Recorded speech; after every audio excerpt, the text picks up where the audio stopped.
is there anything that, as you're sitting, 10 days out from the start of spring camp that really jumps out at you? Like, here's the thing that I'm really into and interested about.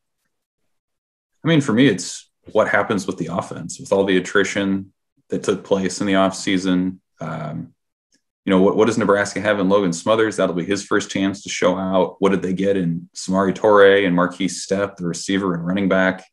How good can they be coming in? The running back and receiver positions are so interesting because I feel like the range of potential outcomes are so great there. I mean, these newcomers could come in. Some of the talented freshmen that were here last year could get it, and suddenly there could be some depth and quite a bit of talent. And then they take off.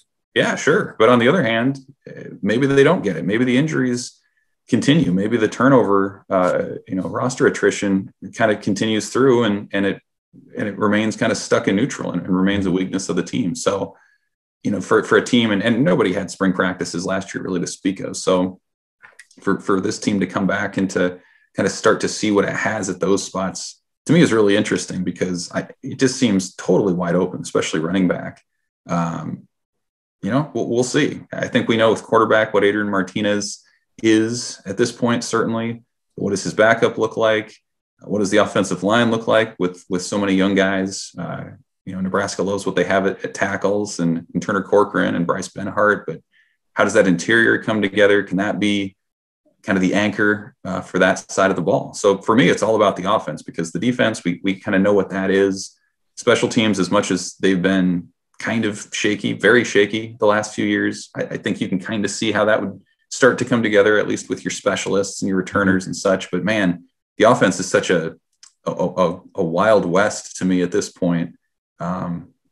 I think it's harder to make a lot of projections on what this fall can be until we see what the offense looks like here in the next few weeks. Amen to that. I think the thing that I'll be listening for, and we'll touch back on this again, is I want to hear that Scott Frost says, our defense has been pretty tough to move the ball on, but we found a way to run the ball a little bit in camp. I want to hear both that the defense is as good as, it can be in camp, that the defense is ahead of the offense because it probably should be. And if they're locked in and focused, they should be hard to move the ball on.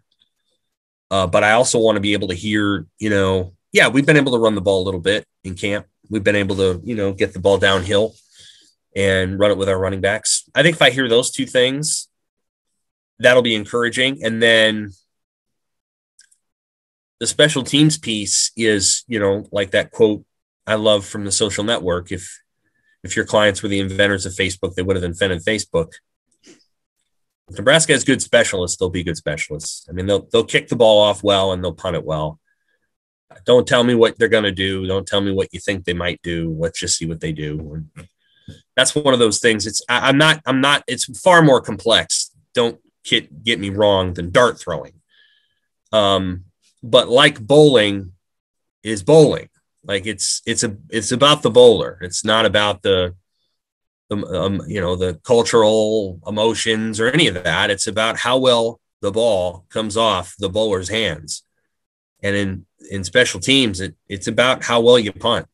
It isn't probably going to be about some intangible. There's guys that are great at it, and there's guys that are pretty good at it, and there's guys that aren't very good at it. And at the end of the day, those are skills that you just have to do. Because with rare exception, your punter and your kickoff specialist don't have any pressure. Physical pressure in their face. They should be able to do what they want to do almost all the time. So they operate in a cleaner environment than a quarterback.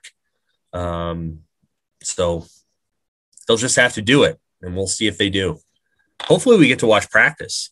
I think it would be clever for Nebraska to open practice, because if they do, then recruits can come to the practice. They can't say that the recruits are coming to the practice, but if they open it for practice, then the recruits can come up and watch practice.